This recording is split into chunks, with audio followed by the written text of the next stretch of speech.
लोग अक्सर कहते हैं कि खूबसूरत और टैलेंटेड लड़कियों की अक्सर किस्मत खराब होती है। सीलिया को उस पर विश्वास नहीं था। हालांकि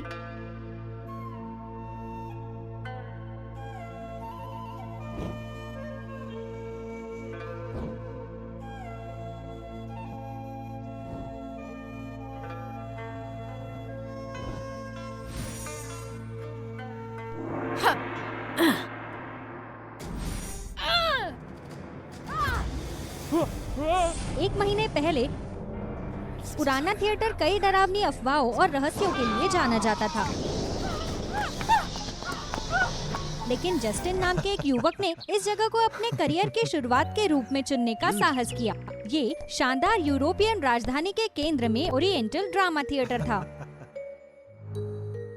अरे वाह, बहुत बढ़िया। क्या क्या क्या आसमान गिर रहा है? समय की बर्बादी। मैंने कहा था कि हमें सर्कस देखने जाना चाहिए। आज का राजस्व कैसा रहा? चिंता मत करो, मैं हमेशा यहाँ हूँ आपके साथ साझा करने के लिए। इससे जस्टिन जैसे कलाकार को बेहद पीड़ा हुई। वो एक नई दिशा की तलाश में पागल हो रहा था। नींद और भोजन की कमी से उसका चेहरा थक गया था। उस रात जब जस्टिन ने एक लेखन पर कड़ी मेहनत की थी, वो पूरी हो गई और वो अपनी मेज पर सो गया।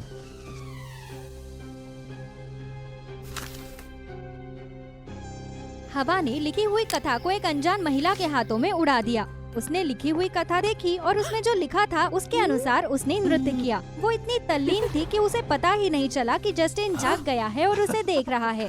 आप वही व्यक्ति हैं जिसकी मुझे तलाश है। तभी एक मुर्गे ने जोर से बांग दी और जस्टिन हमेशा की तरह आवाज की ओर मुड़ा। जब वो पीछे मुड़ा तो लड़की पूरी तरह से गायब हो चुकी थी। बाद के दिनों में जस्टिन ने अपने नए नाटक के लिए मुख्य अभिनेत्री का चयन करने के लिए कड़ी मेहनत की और पागलों की तरह उस लड़की की खोज की जिससे वो मिला था। दुर्भाग्य से उसने कितना भी प्रयास किया हो, उसे उसके बारे में कोई जानकारी नहीं मिली।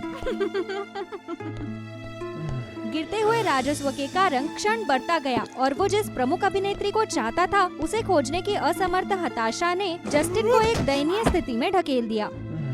उस रात बहुत अधिक दबाव में और इसे जारी रखने में असमर्थ होने के कारण जस्टिन रोने लगा।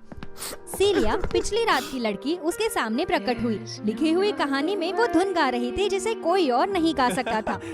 कृपया मत जाओ, मैं निश्चित रूप से आपको एक बड़े सितारे में बदल दूंगा। जस्टिन की उत्साही मदद से सीलिया ने अथक अभ्यास किया। उसने कभी उसकी पृष्ठभूमि के बारे में नहीं पूछा, नहीं उसे कुछ समझाने को कहा। उनका एकमात्र सामान्य आधार कला के प्रति उनका जुनून था। जिस दिन का वे इंतजार कर रहे थे वो दिन आ गया जिस दिन सीलिया ने मंच पर कदम रखा।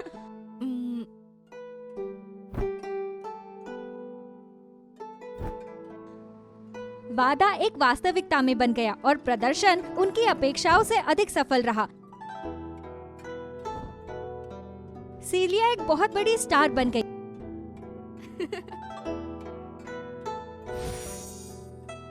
जिसे देखने के लिए दर्शक भरे रहते थे और जोर जोर से तालियां बजाते थे। थिएटर कंपनी में सभी ने सीलिया की प्रशंसा की और प्यार किया, ज़ेल्डा को छोड़कर, जो पहले नाटकों में पूर्व महिला प्रधान थी। वो थिएटर में सबसे महत्वपूर्ण स्थान रखती थी और जस्टिन के लिए एक तरफा प्यार करती थी, जो कभी भी पारंपरिक नहीं था। अब वो आ गई है और सब कुछ ले गई है। मैं ये सुनिश्चित करूंगी कि आप जो महसूस करते हैं उसका स्वाद ले। इस समय जस्टिन और सीलिया करीब आ गए थे। साथी कलाकारों की स्थिति से उन्होंने एक दूसरे के लिए वास्तविक भावनाएं विकसित की। आप क्या कर रहे हैं? सेलिया, ये तो बस शुरुआत है। मैं आपकी रक्षा करने और आपकी देखभाल करने के लिए और भी कठिन परिश्रम करूंगा। कृपया प्रतीक्षा करें और मेरा साथ दें। प्रदर्शन से पहले ज़ेल्डा ने चुपके से सीलिया के जूते में एक तेज सुई डाल दी। अब देखते हैं कि आप इसके साथ कैसे नृत्य करते हैं। लेकिन ज़ेल्डा बहुत डर गई थी जब उसने सीलिया को जूते पहने हुए देखा, जैसे कि कुछ भी ना हुआ हो। बिल्कुल नहीं, ना दर्द ना खून। क्या वो इंसान भी है? ज़ेल्डा ने याद किया कि सीलिया हमेशा धूप से बचती थी और मुर्गे की बांग से डरती थी और कभी किसी और के साथ खाना नहीं खाती थी।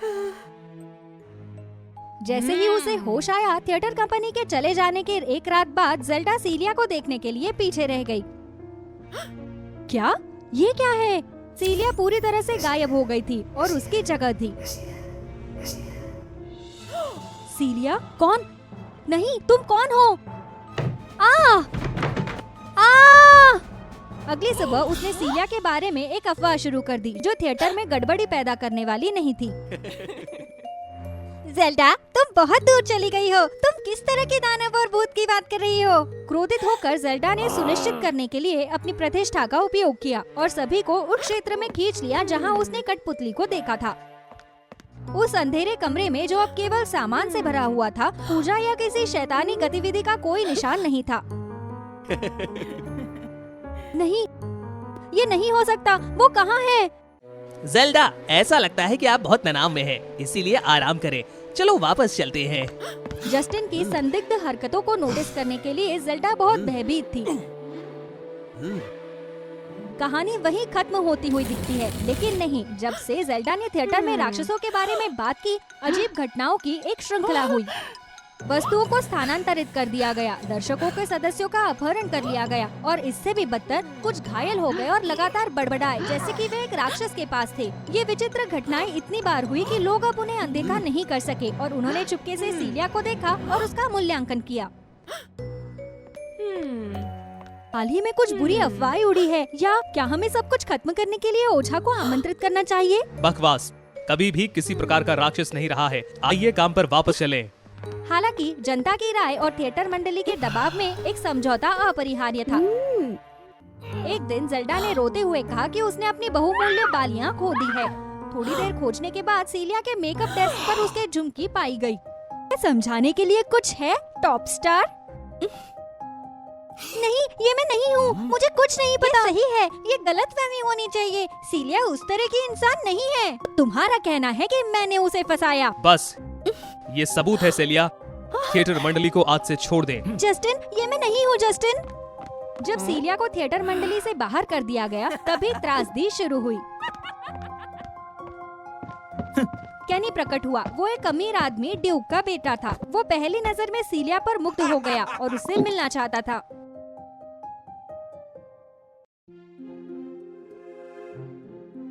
ओ बाऊ, उन्होंने इस लड़की को प्रदर्शन क्यों करने दिया?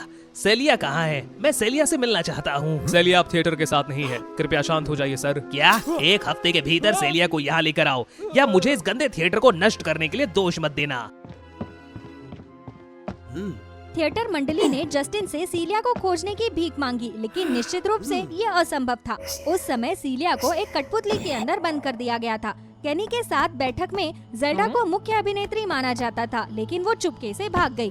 जस्टिन का चुपके से पीछा करने के लिए धन्यवाद। जेल्डा को वो स्थान पता चला जहां उसने कठपुतली को छुपाया था और चुपचाप सीलिया को रिहा करने के लिए वहां गया। डरो मत, मैं तुम्हें बचाने आई हूँ। मेरी सहायता करो। लेकिन क्यों? आज के प्रदर्शन के बाद जस्टिन मुझे संबंध बनाने के लिए कैनी से शादी करने के लिए मजबूर करेगा। कृपया मुझे बचाओ। क्या आपको लगता है कि मैं आप पर विश्वास करूंगी? जस्टिन सिर्फ आपका उपयोग कर रहा है। उसने आपको यहाँ बंद करने के लिए किसी को काम पर रखा है ताकि थिएटर के प्रेतवादी होने के किसी भी निशान को मिटा दिया जा सके। तो आप कैसे चाहते हैं कि मैं मदद करूं? बस मुझे मंच पर बदल दो और जस्टिन का जीवन समाप्त कर दो। सीलिया ने अपना चेहरा छुपा लिया और जोश के साथ अपनी भूमिका निभाने लगी। उसने ऐसा नेतृत्व किया जैसे उसने पहले कभी ना किया हो, क्योंकि ये मंच पर उसका आखिरी बार था।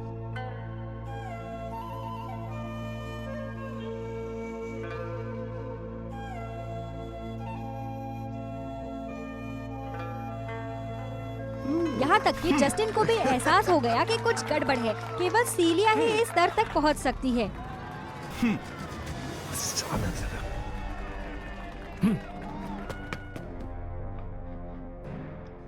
लेकिन बहुत देर हो चुकी थी। जब गायन की आवाज नाटक के उच्चतम स्तर तक पहुंची, तो सीलिया ने अपने प्रशंसकों को फेंक दिया, जिससे उसका अविश्वसनीय रूप से सुंदर चेहरा सामने आया। जेल्डा चुपचाप देखती रही। बस थोड़ा और उसकी योजना एक वास्तविकता में बन जाएगी। उसने जस्टिन की वेशभूषा में एक राक्षस विकर्षक ताबीज छिपाया था, इसलिए उसके प्रति दुर्भावनापूर्ण इरादे वाला कोई भी दानव तुरंत धूल में बदल जाएगा। जस्टिन, आप नहीं जानते कि वो आपको नुकसान पहुंचाना चाहती है, भले ही आप हालांकि जेल्डा के चेहरे पर मुस्कान फीकी पड़ गई। जिस व्यक्ति पर सीलिया का चाकू मुड़ा हुआ था वो जस्टिन नहीं बल्कि केनी था, जो उसके बगल में बैठा था। उनके सैनिकों को एहसास हुआ कि कुछ गड़बड़ है, लेकिन तब तक बहुत देर हो चुकी थी। दुष्ट आदमी का जीवन समाप्त हो गया था, क्योंकि सीलिया ने किसी को नुकसान पहुंचाया था। वो अब मौजूद नहीं रह सकती थी। जस्टिन, तुम्हें धोखा देने के लिए मुझे खेद है। मैं इंसान नहीं हूँ। ग्रिम रीपर मुझे जल्दी से ले जाएगा। अब और मत कहो सेलिया, जल्दी से भागो। मुझे पता है कि तुमने हमेशा चुपचाप मेरी रक्षा की है, जैसा कि तुमने वादा किया था। तुमने मुझे भगा दिया क्योंकि तुम डर गए थे जेल्डा को मिले राक्षस शिकारी को देखकर। उसी समय तुम मुझे केनी से बचाना चाहते थे, तो तुम उस पर मुहर लगाने के लिए उस शिक्षक को ढूंढने लगे। मैं इस दुनिया की नहीं हूँ। यहाँ रहना नैतिकता के खिलाफ है। मैं केनी को नष्ट करने और अपने सपनों को पूरा करने में आपकी मदद करने का आखिरी मौका चाहती हूँ। जस्टिन, मैंने आखिरकार आपकी रक्षा की। नहीं, मुझे मत छोड़ो सेलिया। मुझे पता है कि तुम एक भूत हो और मुझे भूतों से बहुत डर लगता है, लेकिन आपको खोने का मुझे सबसे ज्यादा डर है। सीलिया के गायब होने के बाद थिएटर में सभी नकली अलौकिक घटनाओं के पीछे मास्टरमाइंड के रूप में खोजे जाने के लिए जेल्डा को दंडित किया जाता है। थिएटर का संचालन जारी नहीं रह सका। जस्टिन ने थिएटर के सभी सदस्यों के लिए नौकरी खोजने के लिए कड़ी मेहनत की और फिर हर जगह घूमते हुए थिएटर को बंद कर दिया गया। उन्होंने अद्भुत रचनाएं लिखी, लेकिन केवल उन्हें उपयुक्त व्यक्ति के लिए सहेजा। एक दिन जस्टिन ने जो स्क्रिप्ट लिखी थी उसे हवा ने उड़ा दिया और वो डर गया और घबराहट में उसका पीछा करने लगा। लिखी हुई कथा एक युवा लड़की के चरणों में गिरी। उसने उसे उठाया, कुछ देर तक उसका अध्ययन किया और फिर उसमें से एक सुंदर राग गाया। जस्टिन की आंखों से अचानक आंसू बहने लगे। वो आवाज, वो आकृति, वो कब से उनका इंतजार कर रहा था।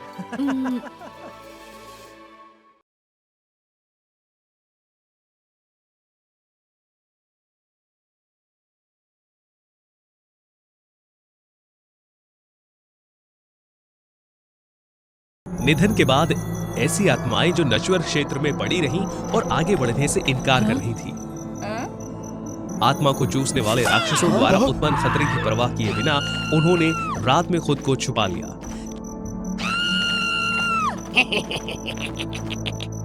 अरे तुम वो फेरी टेल्स को सब्सक्राइब करो छोटी लड़की। वो मेरी लाइन है।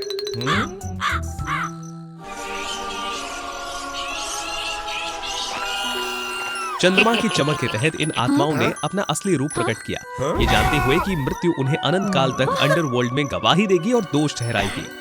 क्या आप मौत हो? सुग्रा, मेरी जान, क्या आपने उसे ले लिया है? यूना के बीमार पड़ने पर उसकी प्रेमिका सुग्रा ने उसे ठीक किया था, लेकिन बाद में वो रहस्यमय तरीके से गायब हो गया। हाँ? तो मैं फिर से पीड़ित और बीमार हो गई हूँ और आगे बढ़ने में असमर्थ। मुझे उसे ढूंढने के लिए नस्वर क्षेत्र में रहना होगा। मैं आपसे विनती करती हूँ, मुझे मत ले जाओ। मौत राजी हो गई, इस शर्त के साथ कि यूना को चंद्रमा की देवी बनना होगा। इससे प्रकाश को नियंत्रित करना, भटकती आत्माओं की तलाश में मृत्यु की सहायता करना। मृत्यु ने उसे मून यूनिकॉर्न सौंपा, जो चंद्रमा को शाश्वत बनाने वाली आत्माओं के पेड़ की रक्षा करता था। मैं तुम्हें केवल 1 वर्ष का अनुदान दूंगी। यदि आप अतिक्रमण करने से इनकार करते हैं, तो भी मैं आपको पाताल में ले जाऊंगी। मैं आर्गस हूँ, आपका नौकर। चंद्रमा की देवी बनना यूना के लिए सुग्रा का पता लगाने का मौका था। तेजी से उसने चंद्रमा की चमक को नियंत्रित करना सीख लिया। फिर भी जहां भी चांदनी छूती थी, आत्माएं उससे दूर हो जाती थीं। यूना को अपनी पहली आत्मा खोजने में बहुत मेहनत करनी पड़ी।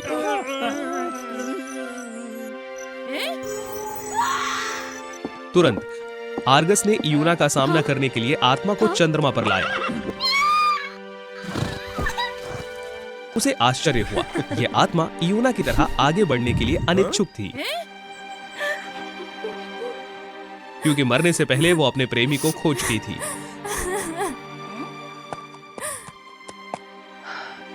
इसे अनदेखा करो यूना, मुझे उसे अंडरवर्ल्ड में ले जाने दो। जिद्दी आत्माओं के प्रति सहानुभूति रखते हुए यूना ने उनकी सहायता करने का संकल्प किया, यूनिकॉर्न की सलाह को नजरअंदाज किया।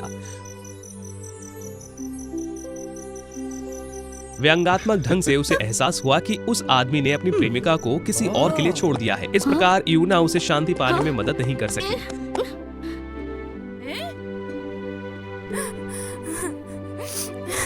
यूना के पास आर्गस को आत्मा को निराशा की गहराई तक ले जाने के अलावा कोई विकल्प नहीं था।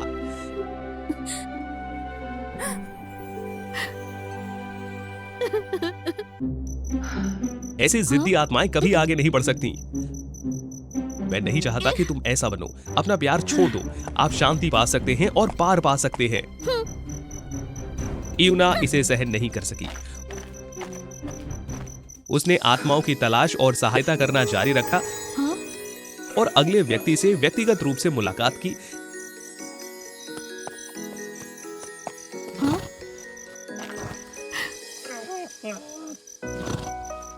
एक ऐसा व्यक्ति जो मरने से पहले अपनी पत्नी को विदाई नहीं दे सका।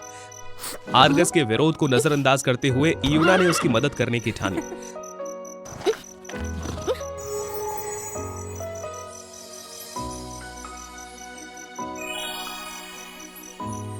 पता चला दंपत्ति अपने अपहृत बेटे की तलाश में अलग अलग हो गए थे।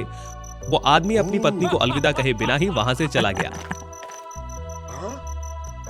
चंद्रदेवी ने उनके पुत्र को खोजने का संकल्प किया।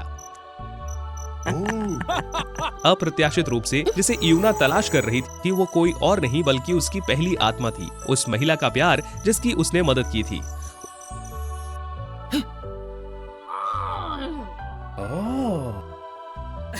उसे एक काले जादूगर ने श्राप दिया था और ले गया था। आर्गस की मदद से यूना ने उसे बचाया और उसे उसके माता पिता से मिला दिया। उसने ये भी सुनिश्चित किया कि गलतफहमी को दूर करने के लिए वो अपने सच्चे प्यार के साथ फिर से मिल जाए। इस प्रकार यूना की पहली दो आत्माओं को संतुष्टि मिली।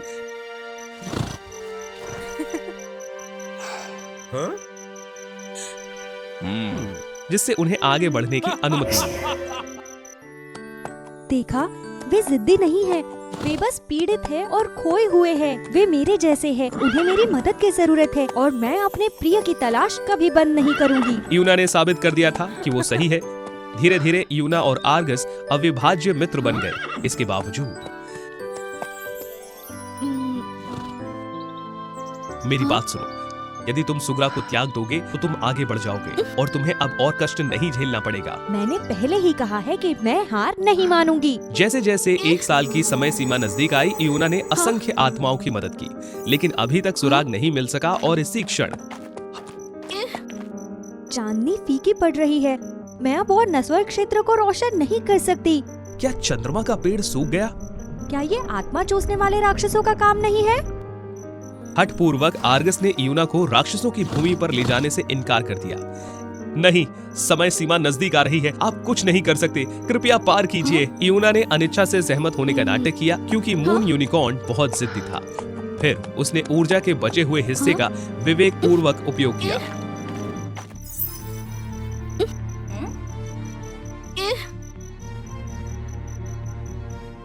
आत्मा चूसने वाले राक्षसों के दायरे में उड़ने के लिए। चंद्रमा देवी को देखकर दानव आश्चर्यचकित हो गए। उन्हें सूखे पेड़ की जानकारी नहीं थी। हालांकि उन्होंने यूना को आसानी से जाने नहीं दिया। चंद्रमा देवी ने उन्हें बहुत परेशान किया था। तभी मून यूनिकॉर्न आ गया और उसने समय रहते अपने मालिक को बचा दिया। फिर भी आर्गस दुर्भाग्यशाली था और राक्षसों के हमले का शिकार हो गया। और इस प्रकार यूना को एक भयावह सच्चाई का पता चला।